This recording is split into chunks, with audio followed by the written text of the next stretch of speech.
Hello दोस्तों, कैसे हैं आप सभी का स्वागत है आपके अपने इस यूट्यूब चैनल हिंदी की बिंदी में। तो दोस्तों, आज हम विद्यापति की पदावली जो है, इसके पदों की जो व्याख्या है वो करने वाले हैं। तो चाहे वो यूपीएससी की परीक्षा हो, चाहे वो यूजीसी नेट की परीक्षा हो, सभी परीक्षाओं के लिए विद्यापति की जो पदावली है वो बहुत ही महत्वपूर्ण है। तो चलिए आज हम इसके पदों की व्याख्या जो है वो करते हैं। और सभी पुस्तक में जो उनके पदों की बात अगर करें तो सभी पुस्तक में जो है लगभग एक ही पद दिए गए हैं, चाहे वो किसी भी संपादक ने लिखा हो। तो पद वही है, नंबरिंग हो सकता है उनकी आगे पीछे हो, लेकिन पद जो है वो वही है जो उस बुक में है, नरेंद्र झा की बुक में है या किसी और लेखक की बुक में है। तो पद वही है, बाकी हम उसकी व्याख्या जो है वो करते हैं। विद्यापति जी का जीवन परिचय मैं आप सभी को अलग से जो है वो बता दूंगी, कल परसों के वीडियो में मैं आपको अगले वीडियो में उसकी दे दूंगी विद्यापति का जीवन परिचय। आज हम उनकी पदावली देख रहे हैं। इसके साथ ही विद्यापति के ऊपर कुछ प्रश्न उत्तर भी मैं करवा दूंगी, जो कि पदावली या फिर उनके ऊपर जो प्रश्न आधारित रहेंगे उसमें से आ सकते हैं। तो अलग से इसके ऊपर भी वीडियो बना दूंगी। तो आज हम इनके पदों को देखने जा रहे हैं। तो चलिए शुरू करते हैं। इनका पहला पद जो है वो पढ़ते हैं।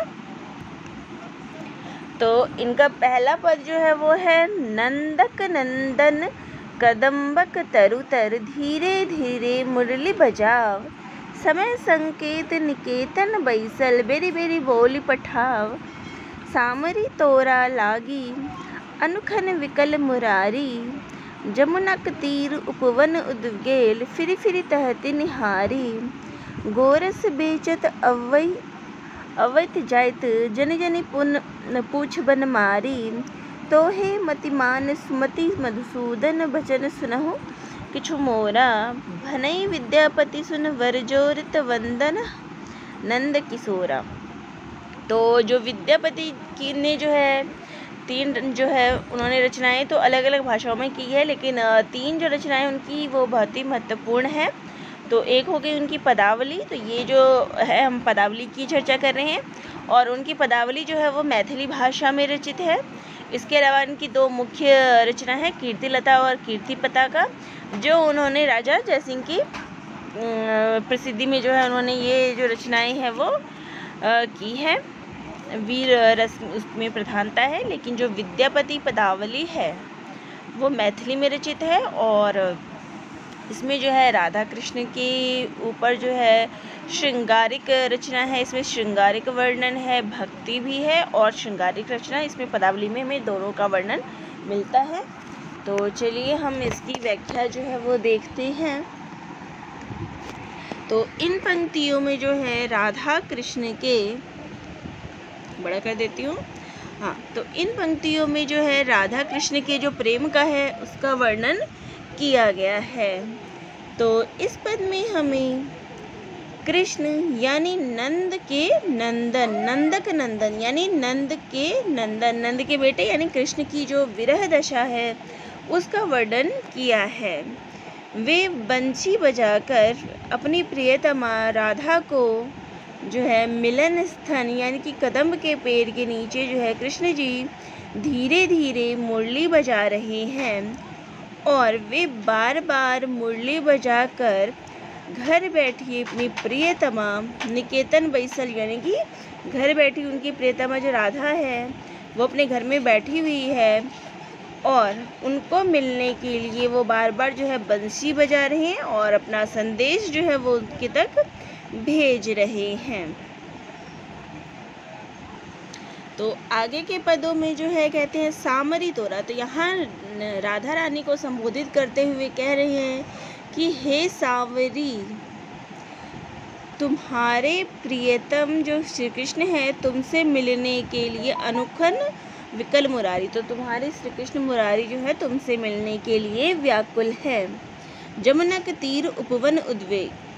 तो जमुना के तीर पे, यमुना के तट के उपवन में उनके मन में जो है वो उद्वेग उठा हुआ है, उद्वेग उठा हुआ है, और वे बार बार उधर ही मुड़ मुड़ कर उसकी बाट जो रहे हैं, उसका रास्ता देख रहे हैं राधा रानी का। गोरस बेचत अवैत जायत, जन जन पूछ बन मारी। आगे कहते हैं कि दूध दही मक्खन, गोरस यानी कि जो दूध दही और मक्खन बेचता है, वो बेचने जाती आती हर गोपी से तुम्हारे बारे में वे पूछते रहते हैं। तो जितनी जो वहाँ से गोपियाँ जा आ रही है दूध दही मक्खन लेके, सबसे वो बार बार राधा के लिए पूछ रहे हैं। तो हे मतिमान सुमति मधुसूदन, तो आगे विद्यापति जी कहते हैं कि हे सावरी, तुम तो परम बुद्धिमती मतिमान हो, बुद्धिमान हो। मधुसूदन वचन, तुम मेरी बात जो है वो सुनो। भनई विद्यापति सुन वर जोर, वंदन नंद किशोरा। कि हे सुमति संपन्न मधुसूदन पर जो है, यानी श्री कृष्ण पर, मधुसूदन पर जो है वो भरोसा करो और उनकी जो अनुरक्ति है उसको स्वीकार करो, उनकी बात सुनो और उनसे मिलने चली आओ।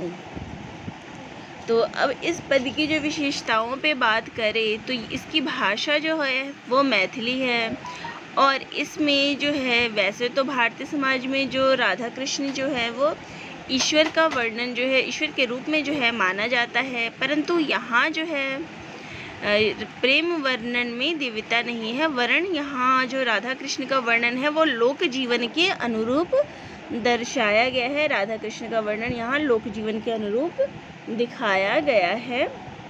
मिलने की जो व्याकुलता है, एक विरह दशा है, उसका वर्णन इन पंक्तियों में किया गया है। श्री कृष्ण जी की जो विरह वेदना है, एक व्याकुलता है अपनी राधा रानी से मिलने के लिए, तो उसका वर्णन इन पंक्तियों में किया गया है। तो चलिए अब अगला पद देखते हैं। तो अब अगला पद लेते हैं। इस पद में राधा जी की जो है वंदना की गई है। देख देख राधा रूप अपार, अपूर्व के भी आन मिला, उलखिली तल लावनिसार। अंग ही अंग अनंग मुरछायत, हेरई पड़ई अधीर। मनमथ कोटि मंथन करु जेजन, से हेरी महिमधि गिर। कत कत लक्ष्मी चरण तल ने उछाए, रंगिनी हेरी विभोरी। करु अभिलाख मनहि पद पंकज, अहो निसिकोर अगोरी। तो इस पद में जो है राधा जी की वंदना की गई है। राधा जी के जो रूप सौंदर्य है उसका वर्णन इन पदों में किया गया है। तो चलिए व्याख्या जो है हम इसकी करते हैं कि तो यहाँ पे क्या गया है कि देख देख राधा रूप अपार, कि जो राधा जी हैं उनका, तो इस पद में जो है राधा रानी के सौंदर्य का वर्णन है कि राधा रानी का रूप राशि, रूप जो है ऐसा है कि उसको सब देखकर चकित है। अपूर्व के भी आने मिला ओर, कि भूतल के समस्त सौंदर्य का सार भी अगर मिलाकर ना जाने किस विधाता ने इस नायिका को के जो सौंदर्य की जो है रचना की है, संपूर्ण विश्व का सौंदर्य जो है वो इनमें समा गया है। अंग ही अंग अनंग मुरझायत, कि इनके अंग अंग का सौंदर्य देखकर मनुष्य की कौन कहे। सौंदर्य के देवता जो कामदेव हैं, कामदेव, अनंग से तात्पर्य यहाँ कामदेव से है। तो जो सौंदर्य के देवता कामदेव है उनका मन भी अधीर हो जाएगा, चंचल हो जाएगा, अपने सौंदर्य का जो उनका अहंकार है वो भी टूट जाएगा। मन मत कोटि मंथन करूँ, जे जन जे से हेरी मथी महिमथि की। तो यहाँ कहते हैं कि कामदेव के सौंदर्य का करोड़ों बार मंथन करने वाले जन को भी पृथ्वी पर निराश होकर जो है गिरना पड़ेगा, क्योंकि राधा का जो रूप सौंदर्य है, जो उसके समान जो ऐसा सौंदर्य है राधा का, जो इस पृथ्वी पर, इस धरती पर कहीं भी नहीं मिलेगा। आगे कहते हैं कि कत कत लक्ष्मी चरण धोयल, कि इस सौंदर्य को निहार कर जो लोग हैं वो विभोर होते रहेंगे और इनके चरणों में लाखों करोड़ों लक्ष्मी जो है धन न्योछावर करते रहेंगे। करु अभिलाख मन ही पद पंकज, विभोर हो कर मन ही मन वो अभिलाषा करते रहेंगे कि दिन रात इन चरणों की सेवा में जो है वो लीन रहते रहे, इन चरणों की पहरेदारी जो है वो करते रहे। तो यहाँ इन पदों की भाषा जो है वो मैथिली है और इस पदावली जो है विद्यापति ने मैथिली में रचित की है, तो इसकी भाषा जो है वो मैथिली हो गई। और इसमें राधा रानी के रूप सौंदर्य का वर्णन किया है, कामदेव के रूप सौंदर्य का वहाँ पे उससे कहीं अधिक बढ़ के जो है इन पदों में बताया गया है। तो यही जो इसकी काव्यगत जो विशेषताओं की बात करें तो यही है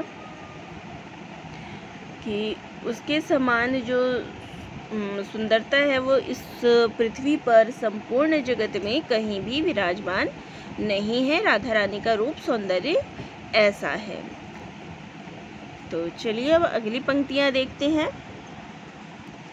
तो अगली पंक्ति है, माधव की कहब सुंदरी रूपे, कितक जतन बिहर आनी समारल, देखल नयन स्वरूपे, पल्लव राज चरण चुग शोभित, गति गजराज कभाने, कनक कदली पर सिंह समारल, तापर मेरु समाने, मेरु ऊपर दुई कमल फुलायत, नाल बिना सुरुचि पाई, मन में हार धार बहु सुरसरी, तो नहीं कमल सुखाई, अधर बिंब सन दसन दाड़िम, बीजू रवि शशि उगथिक पासे, राहु दूर बस नियरो न आवधि, ते नहीं करथि गरासे, सारंग तसु समधाने, सारंग ऊपर उगद दस सारंग, के थी करथि मधुपाने, भनई विद्यापति सुन बर जोबति एहन, जगत नहीं आने, राजा शिव सिंह रूप नारायण, लक्ष्मा देई पति भाने। तो चलिए अब इस कविता की, इस पदावली की जो है हम पंक्ति जो है वो देखते हैं, व्याख्या जो इसकी करते हैं। तो इस पद में जो है राधा के, इस पद में भी जो है वो राधा जी के ही रूप सौंदर्य का वर्णन जो है वो कहा गया है और उसमें भी राधा रानी का ही रूप सौंदर्य है। तो इसमें जो है कहा गया कि राधा का रूप ऐसा है जो देखते ही बनता है। तो माधव की कहब सुंदरी रूपे, कि माधव हे कृष्ण उस राधा रानी के रूप सौंदर्य को क्या कहे। ये जो है वयः संधि में जो है ये लिखा गया है। तो इसमें जो है नायिका की उम्र के विकास को जो है दिखाते हुए वर्णन किया गया है, उसकी जो शारीरिक परिवर्तन, उसकी मानसिकता का जो है विचित्रण जो है इसमें किया गया है। तो इसमें जो है नायिका को किशोरी जो अवस्था होती है उसका वर्णन किया गया है कि किशोरी राधा कैसी लगती है। तो इसमें जो है इसमें सुंदरता को जो वर्णन करने के लिए प्रकृति का भी जो है चित्रण किया गया है। सौंदर्य रूप निरूपण के लिए जो है यहाँ वयः संधि में ऐसा रूप प्रयोग किया गया है जिसको देखते ही बनता है। तो यहाँ कवि कहते हैं कि हे माधव उस सुंदरी राधा रानी के रूप सौंदर्य का मैं क्या वर्णन करूं।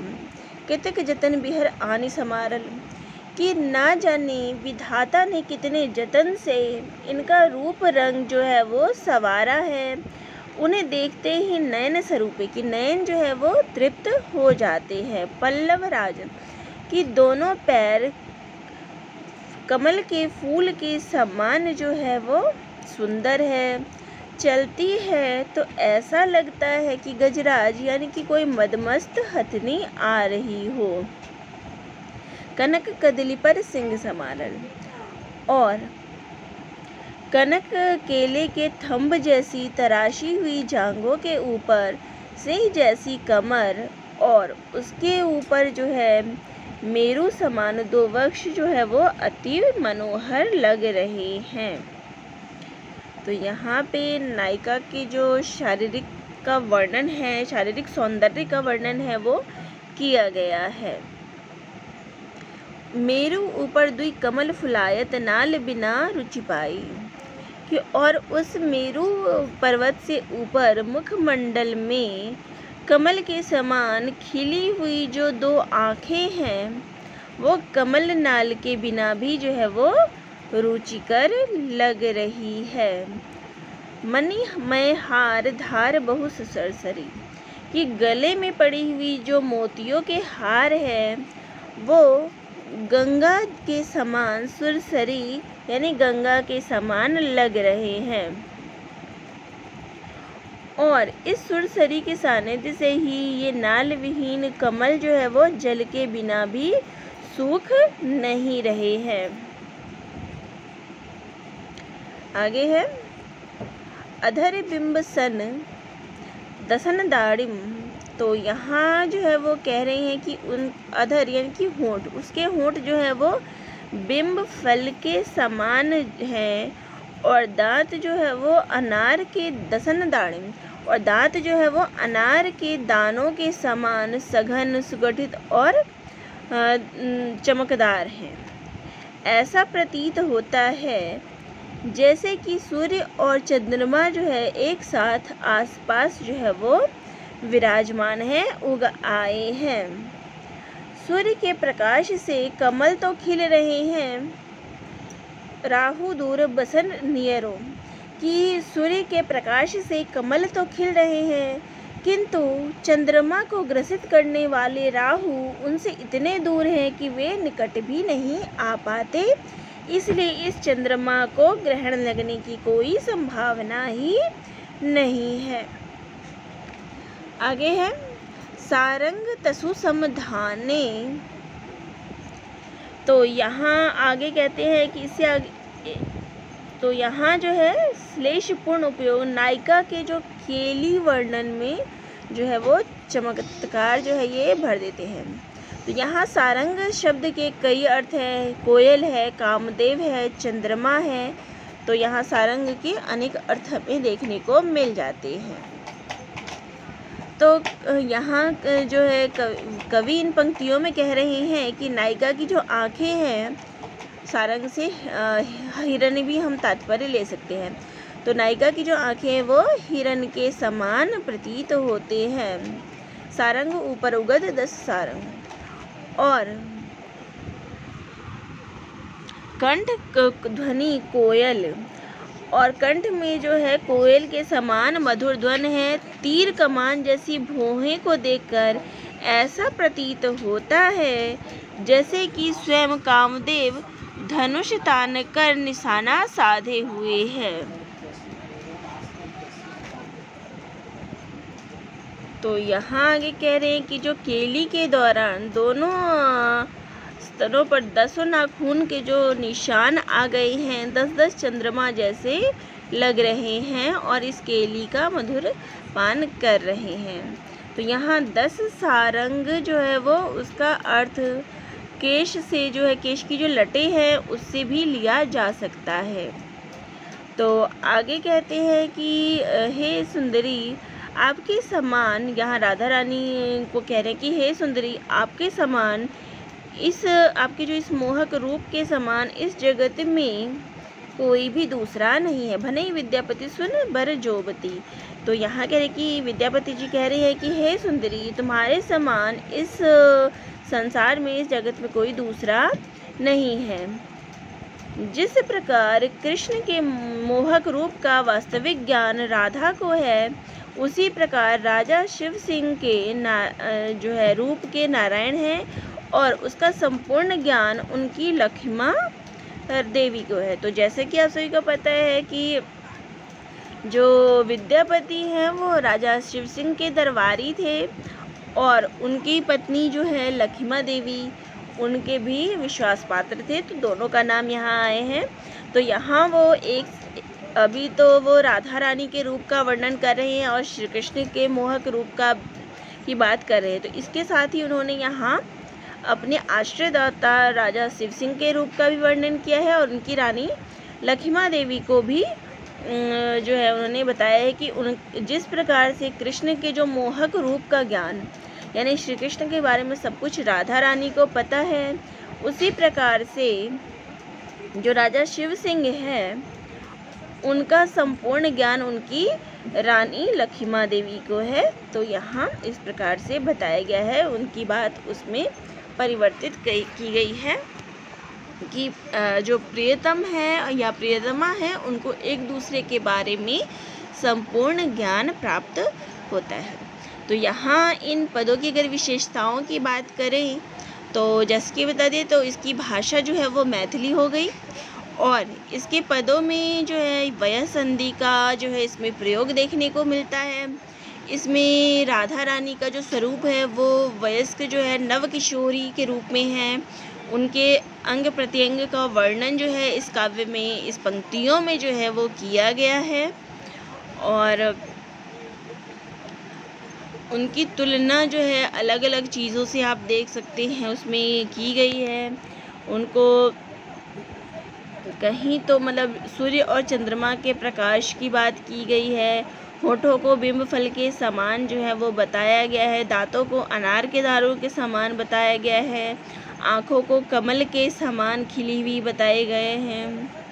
तो अलग अलग से यहाँ उनके रूप स्वरूप का जो है वर्णन इन पंक्तियों में किया गया है। तो आज हम उनकी यही 3 पंक्तियाँ ही करते हैं।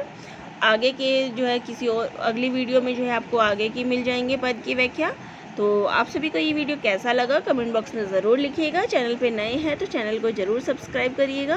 तो दोस्तों आप सभी का बहुत बहुत धन्यवाद।